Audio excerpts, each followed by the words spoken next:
If I say that the world is round and someone else says it's flat, that's worth reporting. Should we still debate whether the Earth is flat? Like they used to think the sun went around the Earth.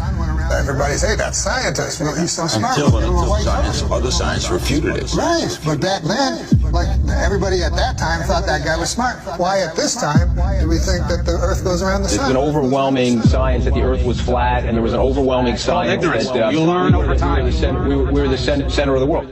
You're just taking an authority's word for it, and all we're saying is be skeptical. Sure. And while you're being skeptical, there's a bunch of evidence that's totally against the mainstream version. And while you're being skeptical and looking at that evidence, you start compiling more and more of the evidence until you become like me, you know the truth. I don't believe the Earth is flat and motionless. I know it is. There was a lot of things that I thought I knew that now suddenly turned out to be completely different. They can't just impose stuff on us. They have to tell us about it and wait for our consent. And silence is considered consent.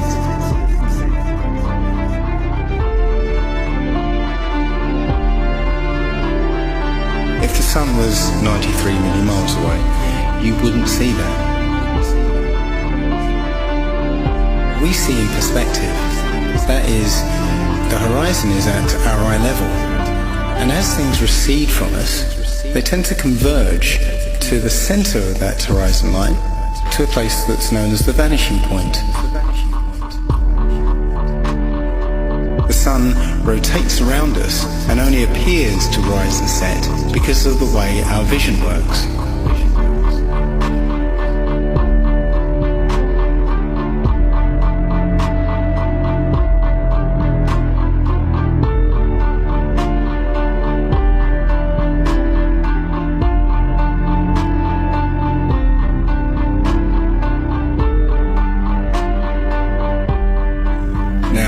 Try and watch the following video without the preconception that the sun rises and sets, but rather moves further away.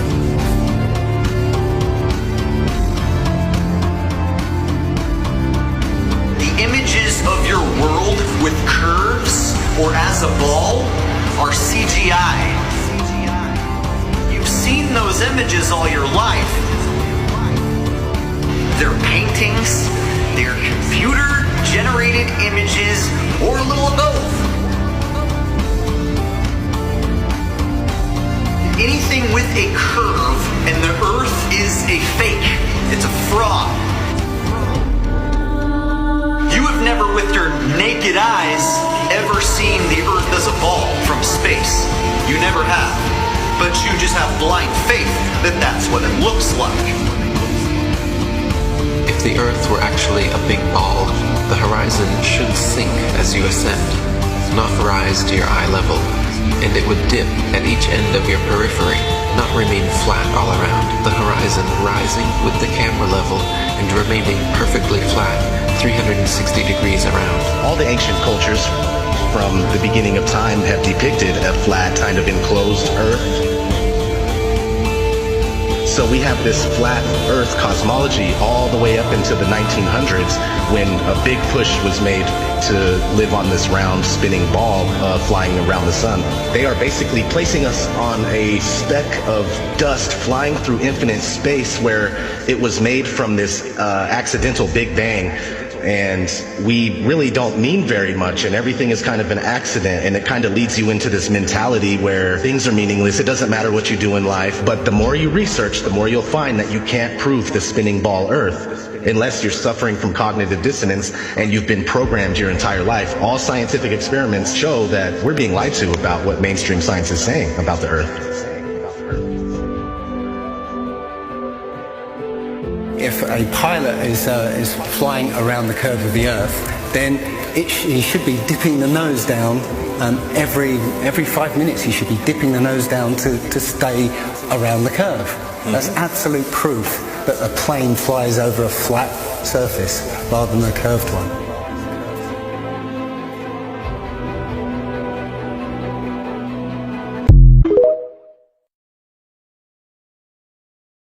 How about in your rebuttal, I'll keep my mouth shut and you tell me how wrong I was about your misapplication of the ring stamping in Job chapter 38.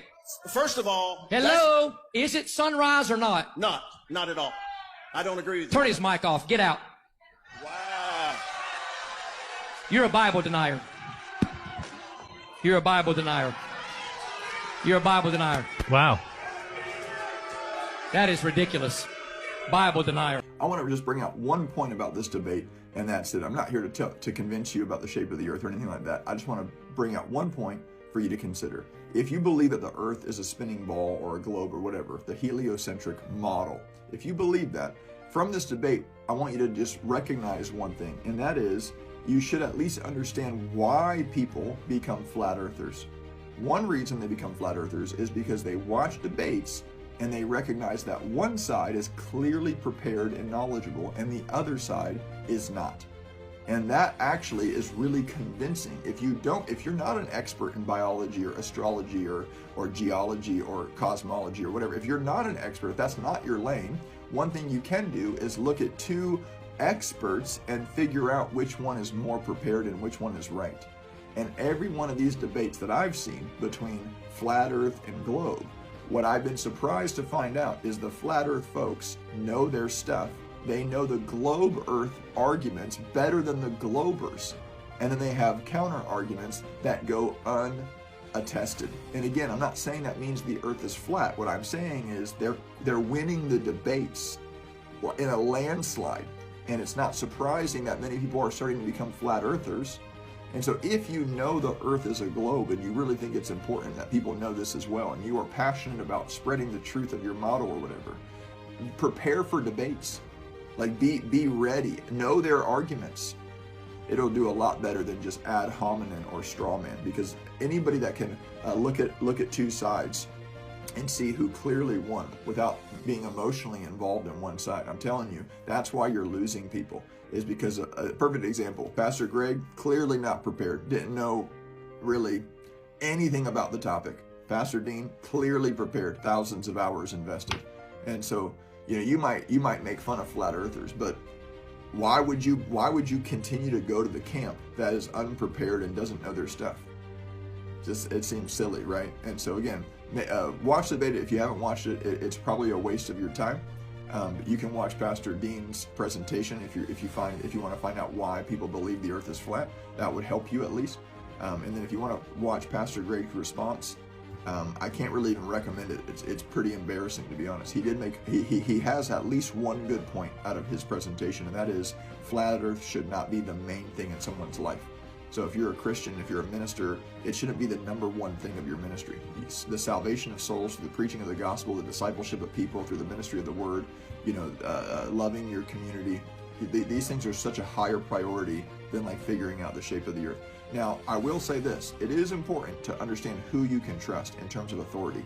If there's a group of people that stand at the top of society and they say, hey, we did this thing 60 years ago, we flew to this place, trust us, and we know it's a lie, well then maybe don't believe them because they're clearly liars, right?